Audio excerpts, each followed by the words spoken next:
Hi guys, welcome to Thoughtful Thursday. I'm life coach JJ Joshua at jj4insight.com. That's JJ4 FOR insight.com. And I'm delivering Thoughtful Thursday on Marvelous Monday today because of the Christmas holiday and because today is my favorite day every year, Winter Solstice Day. The shortest day, the longest night, but tomorrow the light returns. And for those of us living here in the Pacific Northwest, it's a big deal. So today I want to talk to you about your light and your power, how we so easily give it away and how we can easily call it back. And I want to share a story with you, an experience I had in 1996 in Atlanta, Georgia, at the Summer Paralympics opening ceremonies. This is a time, an experience in my life that has been like an exemplar, a light for me all these years later. So the ceremonies started kind of late in the day, and all the athletes from all around the world, the elite athletes with some kind of disability, either born with it or acquired later, were filing into the stadium, all down there waiting for the stage ceremony to begin. And now it's getting quite dark. That took about an hour for everybody to parade into the stadium. And the sky is starting to get dark. And on the stage is a single spotlight. And into that spotlight walks Aretha Franklin. And after the applause died down just for her being there, she started to sing a cappella. No musicians, just her voice. This little light of mine, I'm gonna let it shine.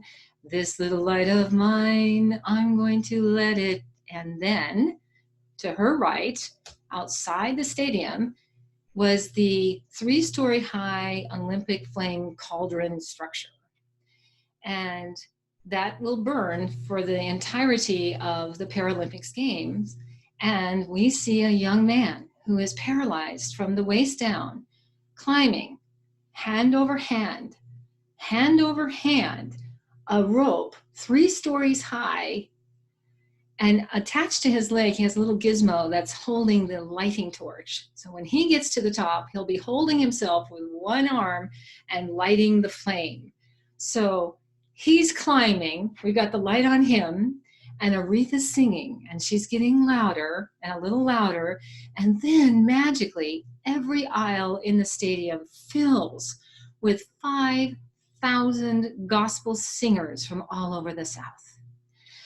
These voices, these deep, resonant, gorgeous voices, literally, you guys, my bones were vibrating with that music. This little light of mine, I'm gonna let it shine. And it's getting louder and louder. We're surrounded by this song, nothing but voices, and he's getting higher and higher. And just as he lights the flame, the sky turns red and yellow with that flame, and the voices are as loud as they can be. The whole audience is on their feet, clapping, crying.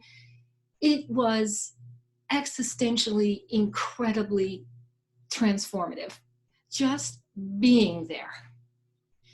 This was a symbol of not giving your power away, your power to a disability, not giving your light away. These were hundreds of athletes from around the world that said, no problem. Disability, I'm not going to give my power or my light away.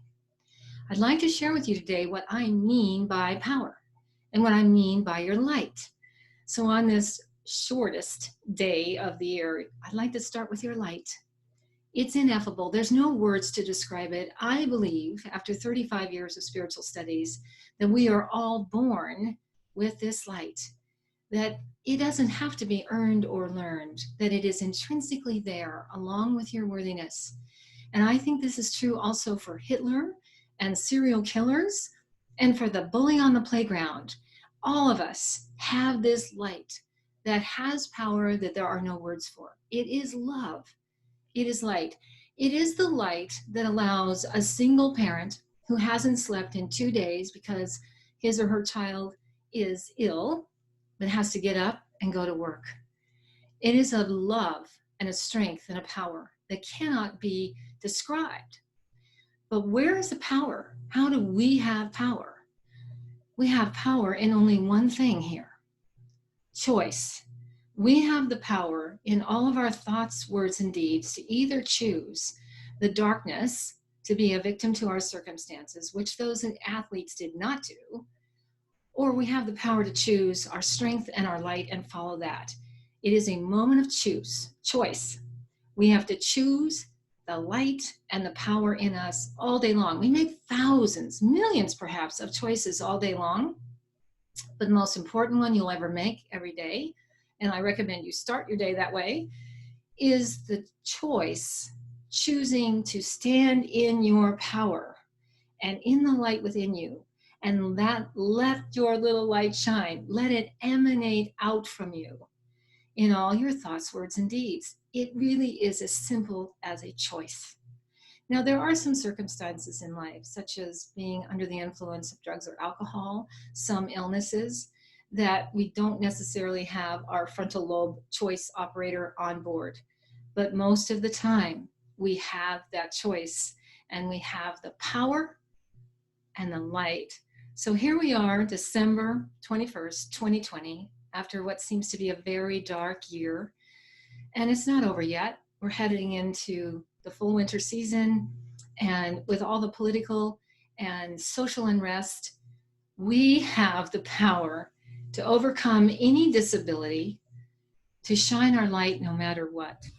So I hope for you in this season that you choose your light, that you let your little light shine brighter than ever. And by the way, your light is not little. It is huge. It is so big.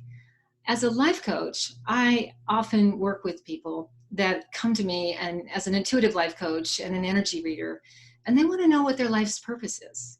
And what they're really kind of thinking about is, what are they supposed to do in the world?